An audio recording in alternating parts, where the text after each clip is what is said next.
Welcome back. Hey, welcome back, everyone. This is Glen, Guyton, your diversity and inclusion in the workplace speaker, keynote speaker, and generally nice guy. I think most people think I'm a nice guy. Hey, I'm so glad that you joined me today.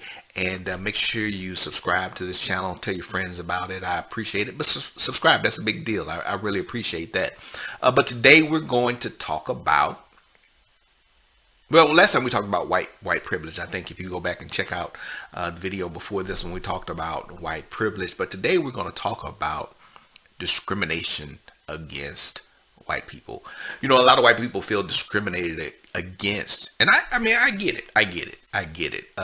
As an African American in leadership and primarily leading a group of white people, I get it. So is discrimination against white people real? That's what we want to talk about today. Is it a real thing? Are people turning the tables and oppressing white people, especially white males out there? Is that a real thing? Hey, look, I even did a little Google search on it to see what came up. Look, this is what it came out. Get a grip, white people. You're not the victims. The majority of white Americans say they believe whites face, and I'm assuming face discrimination. Why do white people feel discriminated against? Most Republicans think white people face discrimination. White men can't get jobs. They say they're being discriminated against. And reverse racism, that's an old one. And does the whitening of Asian, I don't know, that's an interesting one. The whitening of Asian Americans. I don't know about that. I won't talk about the whitening of Asian Americans. I'm not an expert on that. You may say, well, you're not an expert on being white. No, but I do hang around a lot of white people, and I have a lot of white friends. We always get in these conversations on Facebook about race and discrimination, and that's not racist, or how do you know that's racist? Those types of things, and I do. I think that we are in an interesting time to be white, to be a white male. Is there discrimination? Depends on what you mean by discrimination. Is there systematic oppression happening? Is the world being redesigned to attack white men?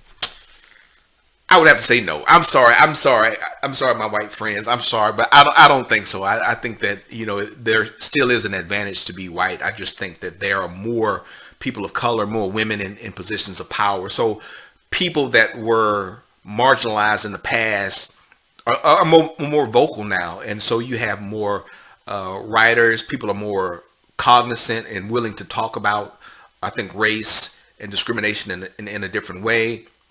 But is there a systemic or systematic system designed to disadvantage white people? I would really have to say no. If you really think about what racism is, power and privilege, I think that outside of your typical white male, that there aren't really many institutions that are run by people of color, or run by women in a significant way that this reverse racism or discrimination can happen. Now, are people more vocal about how they feel about white males? I think in particular, I think yeah. Is it always helpful? No, I don't think it's always helpful. Even I look at this headline, get a grip. Sometimes things go too far, right? And people are going to hate that I say that, right? Non-white people may hate that I said it, but I do think that sometimes we can take things too far. There's a reaction to racism, to the history of unjust actions in this country. And if you think about the civil rights movement, it's really been a very short window. I was born in the late 60s, so 69 I was born. The Civil Rights Act and movements, really those things are very recent. Some of those things were passed in my lifetime. Some of those were passed in my brother's lifetime, who's 10 years older than me. My mother was born in 1928, and so she was very much aware of Jim Crow and some of the other negative things that impacted particularly African Americans in our country. And then as you move on, we had discrimination against the Asian community, discrimination against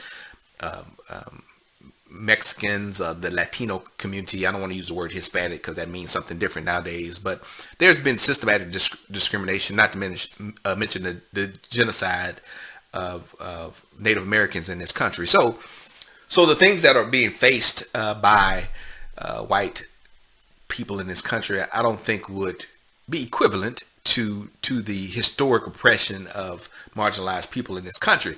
But are things changing? Yeah, of course, and no one likes change. I mean, I think that's what's happening. Things are changing as we try to live in being a more equitable nation, as we practice diversity and inclusion. That means we bring other people in.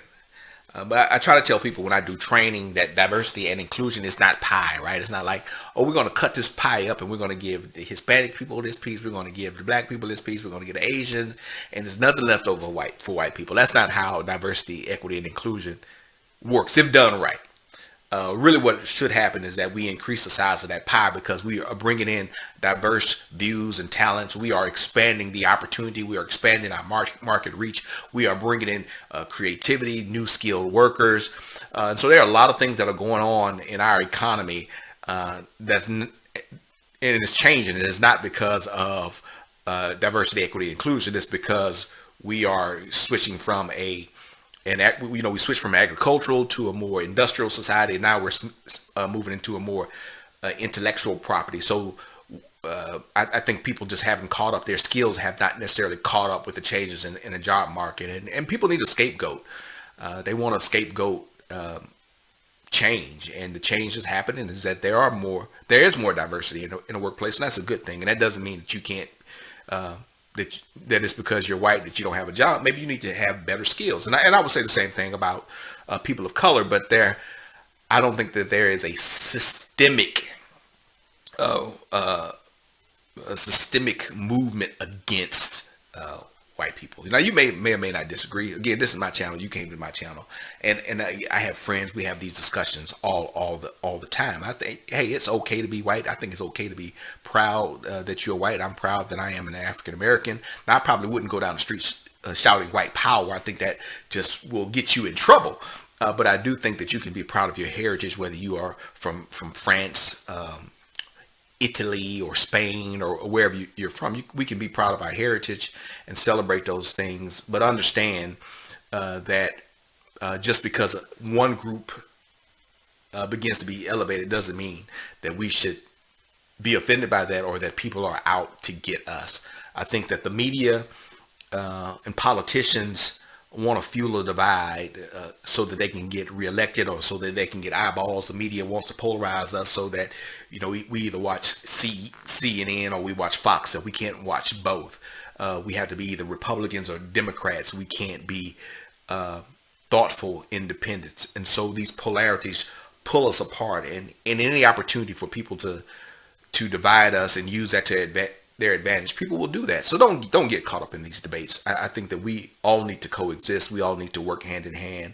If we are white, we have to understand how our privilege and how the history of this country has impacted other people and has provided opportunities for us as white people. And if we're a person of color, I think we also need to be mindful of that as we are elevated, if we're a woman, as we are elevated in our life, that it may not be very helpful to demonize people, especially people that are trying to make a difference and that may need some help and some assistance.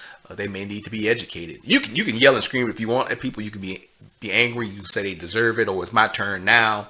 But at the end of the day, we all have to coexist. We all have to work together. Does that mean you shouldn't be angry, that you shouldn't root out discrimination? No, it doesn't mean that. But it does mean that just because someone is white doesn't mean that they are the bad guy. They may have some privilege. There may be some ignorance because people haven't been exposed to certain things. And it's definitely not the burden of the oppressed person to educate the oppressor. But at the end of the day, we do have to work together. So some people say, hey, man, you're talking out both sides of your mouth. I know it's confusing, it's complex, and it really deals with relationships between people. But I start off this by saying, are white people being discriminated against? I'm sure there are some people that don't that are biased against white people. There are some people that do discriminate. But as we think about systemic oppression, as we think about racial oppression, I don't think the things that are happening, I know the things that are happening in our country aren't rising to the level of that. The in general, the wealth, the educational opportunities are still advantaged or privileged towards, I think, white males, particularly, and so I think we have a long way to go before we start talking about reverse racism, or that there's some type of systemic thing happening that's impacting the ability of white people in our society to get jobs and to succeed and achieve. Thank you so much. I know this is it's right. It's a hard topic, right? We don't like to talk about these things, but I think we have to talk about these things if we want to be a more diverse, equitable, and inclusive society, and especially in our workplaces. We need to have some of these hard conversations. But thank you so much for joining me today. I'm Glen, Guyton, your cultural competency navigator, keynote speaker, diversity inclusion workplace trainer. Thanks so much for joining me. Make sure you subscribe to my channel, and I will talk to you later. Goodbye. Have a great day.